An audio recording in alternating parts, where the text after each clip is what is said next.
Bila ayah atau ibu makin berusia, bau badan mereka kadang-kadang jadi kuat. Sampai melekat pada bilik, sofa, bantal. Malah dalam kereta. Kita rasa rimas. Lepas itu, rasa bersalah. Tenang. Ini bukan semata-mata sebab tak jaga diri.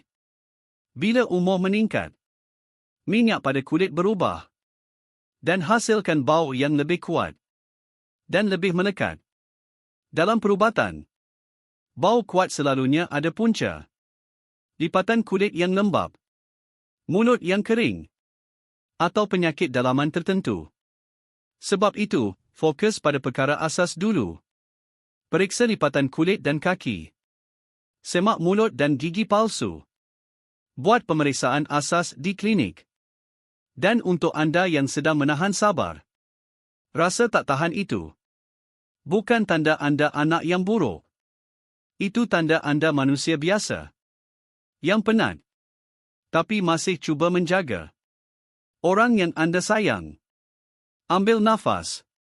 Buat satu langkah kecil.